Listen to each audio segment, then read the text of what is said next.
I am pleased to announce this is Ryan McGrayal, and she will be telling our story.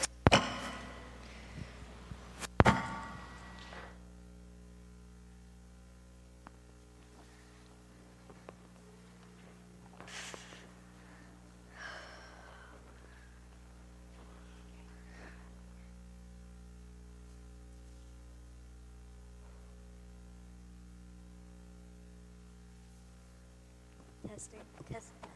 Howdy. Move it outside. Testing. Okay. You can hear me, right? Okay.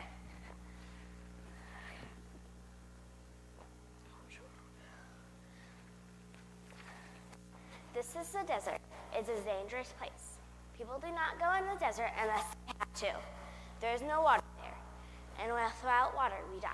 There's no food there. Without food, we die. When the wind blows, it changes the shape of the desert. People get lost. Some never come back.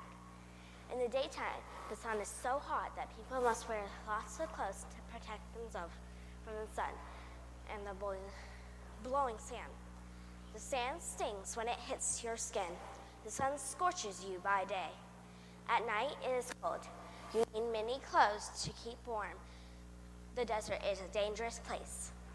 People only go there if they have to.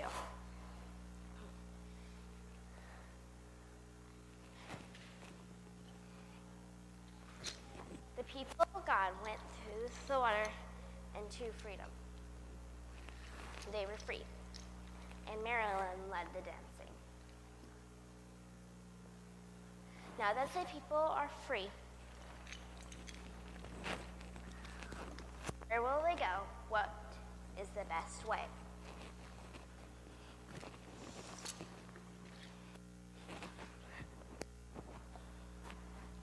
God loved the people so much that God showed them the 10 best ways to live. Sometimes these are called the 10 Commandments. As the people traveled across the desert, they followed fire by night and smoke by day. They began to complain. Some even wanted to go back to Egypt. There is not enough food. There is not enough water.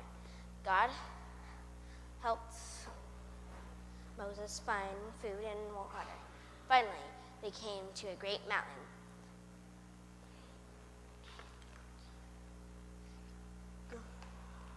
The people came close to the mountain, but they were afraid to touch it. Mount Sinai was covered with fire and smoke. Moses was the only one who had the courage to climb up into the fire and smoke. When Moses was on top of the mountain, he came so close to God, and God came so close to him that he knew what God wanted him to do. God wanted him to write the 10 best ways to live on stones and bring them down to the mountain, to the people. Move Moses down the mountain and place him in the sand. Oh, oops. That was emotion. God gave the 10 Commandments to Moses. Moses gave them to the people, and the people gave them to us. The first time Moses was on the mountain, the people grew tired of waiting for him to come back. They wanted a God they could see. So they melted all their gold and molded a golden calf to worship, if it were God. Moses saw the idol they had made and the people dancing around it. He was angry. He threw down the 2 tablets of the law and broke them. The next day, Moses said to the people, "You have sinned a great sin." He told them that he would climb the mountain again, and perhaps God would forgive them if he went back. When Moses was on the mountain, he wanted to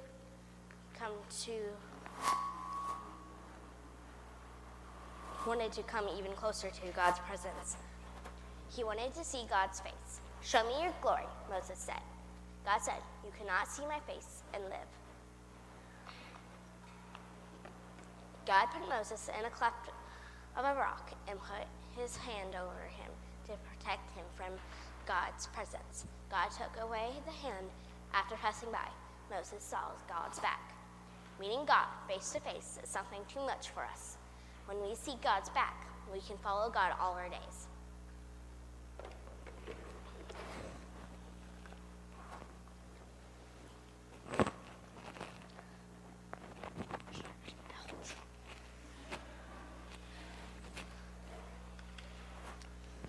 Love God, love people. God loves you.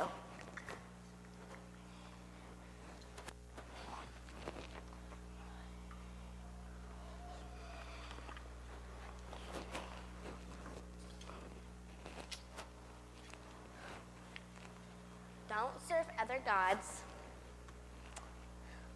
Make no idols to worship. Do not speak God's name lightly.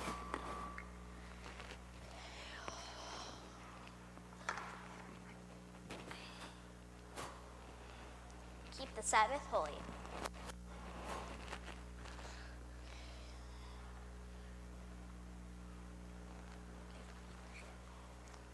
Honor your mother and father.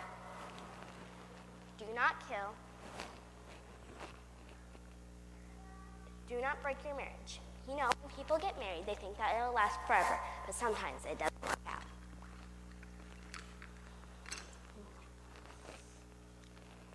Do not steal. Do not lie. Do not want what others have. I know these are hard. God did not say these are the 10 easy things to do, that they are the 10 best ways to live. The 10 Commandments. They are hard, perhaps even impossible, but we are supposed to try.